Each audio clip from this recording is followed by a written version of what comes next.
Okay, guys, last video is on forgetting and memory improvement. So let's get right into it, okay? Forgetting is the flip side of memory. Forgetting may seem simple enough, so if you don't think about something, you forget it, right? Well, not really. Forgetting can occur at any one of the three stages of memory: sensory, short-term, or long-term memory. Information encoded in sensory memory decays almost immediately unless you pay attention to it, and then transfer it into short-term memory. A memory trace into a visual sensory register decays in less than a second, and a sound recorded in echoic memory lasts no more than a few seconds. Information in short-term memory does not last much longer. It'll disappear after about 10 to 12 seconds unless it goes into your long-term memory. But information in long-term memory can also be lost because long-term memory holds such vast amounts of material and the material is represented in an abstract form. Forgetting and other memory errors occur.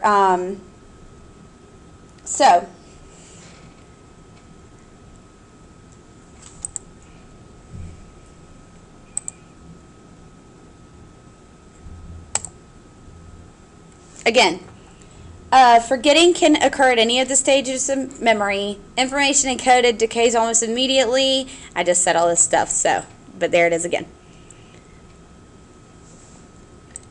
So basic memory task. Recognition involves identifying objects or events that have been encountered before. And it's the easiest of the memory tasks. That's why multiple choice tests are often considered easier than other tests. In a multiple choice test, you need to only recognize the right answer. You don't have to come up with it on your own. Recall is, that simply means that you bring it back to mind. So in recall, you simply do not recognize whether you've come across something before, rather you try to reconstruct it in your mind. And Hermann Ebbinghaus sometimes studied his own recall ability. For example, he would read a list of nonsense syllables aloud to himself while a metronome, an instrument that marks time, was ticking, and then he would see how many he could recall from memory. And he could typically recall 7 nonsense syllables. And this is the number of items most people can keep in your short-term memory. And relearning is the third basic memory task. Sometimes we do not remember things we once knew. For example, people who have been out of high school for 25 years might not remember the algebraic formulas they learned when they were there. However, they could probably relearn them very quickly if someone showed them how to use them again. And with study and effort, we can usually relearn fairly rapidly things we once knew but have forgotten. Ebbinghaus, again, used nonsense syllables to study relearning. And he found that people were able to relearn a list of nonsense syllables more quickly than he or she had learned it the first time.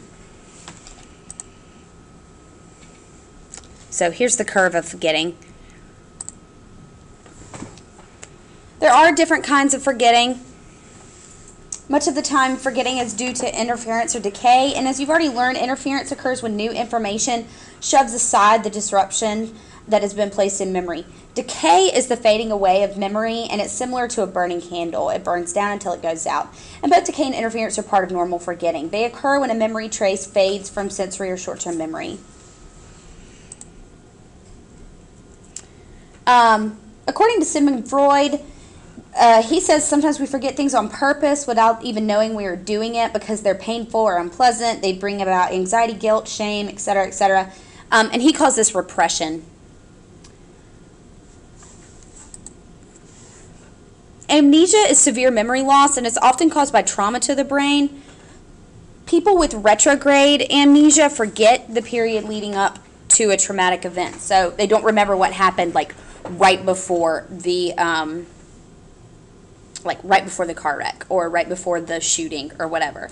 Memory loss of events after a trauma is called anterograde amnesia, and that is sometimes like it's caused by a blow to the head. And this is a type of trauma that's going to keep a person from forming new memories.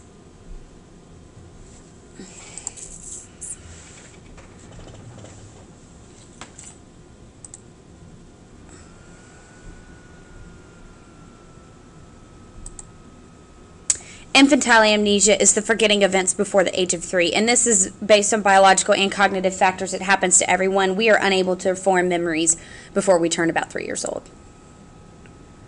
So here's your types of forgetting.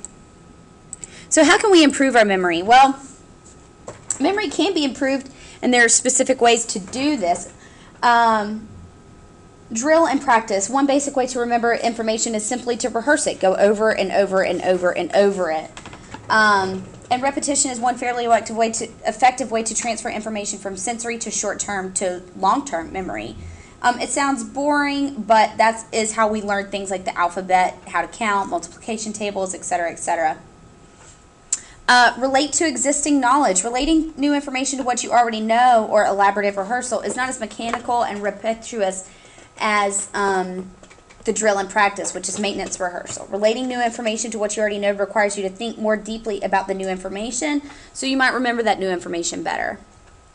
To form unusual information, if you can make it unusual or even a humorous association between that piece of information and something else, then it'll make it stand out from ordinary things and help you recall it.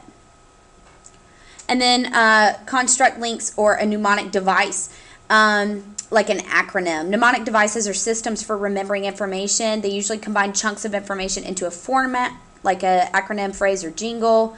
Like Roy G. Biv is an example of a mnemonic device. And that's it. Thanks, guys.